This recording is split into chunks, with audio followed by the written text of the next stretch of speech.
اعوذ بالله من الشیطان الرجیم. بسم الله الرحمن الرحیم. د قاعده نورانی ایمونگا او د تاسو درس دریم قاعده ته رسیدلی.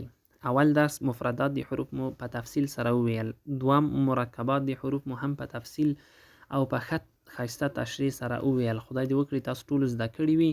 ان شاء الله په نننی درس کې تاسو به هیڅ مشکل نه وي. تاسو د اطفالو درس موږ او تاسو مقطعات د حروف ته رسیدلی. دلته وګورئ دریم نمبر تختی ده، یعنی دریمه قاعده حروف مقطعات. مقطعات څه معنا؟ مقطعات هغه حروف دي چې یو کلمه کې څو حروف راغلي یو ځای لیکل شوي، یعنی یو کلمه ده، هغه هر حرف قطع ویل کیږي، جدا جدا ویل کیږي.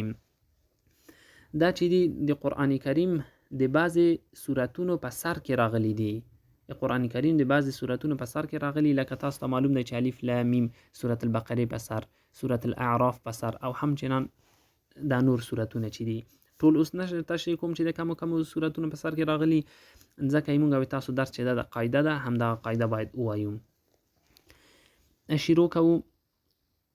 او دا حروف هغه حروف دي چې دې ترجمه او معنا د الله جل جلاله او د رسول صلی الله علیه و آله وسلم په مابین کې دغه راز پروت دی، بل چاته دې ترجمه نه ده معلومه. اعوذ بالله من الشیطان الرجیم. بسم الله الرحمن الرحیم. الف لام میم. وګورئ حرف د الف نه زیر نه زبر نه پیش نه ساکن نه شد لري، الف ده، او که زبر زیر پیش لرل هغه بیا حمزه کیږي. لام وګورئ، لام یعنی طول کی ویل کی، لانگ ویل کی، ډیر کش کیږي. هلته مې په قاعده کې تاسو مفردات د حروف کې تشریح کړی دی. دغه علامه د مد ده، مد کشولو ته وایي. او دغه شد چې دی دا چې کله لام د حرف د شد سره یو ځای کیږي نو ډیر په شدت او پریشر باندې ورسره یو ځای کیږي په دې شکل. الف لام میم. الف لام میم صاد.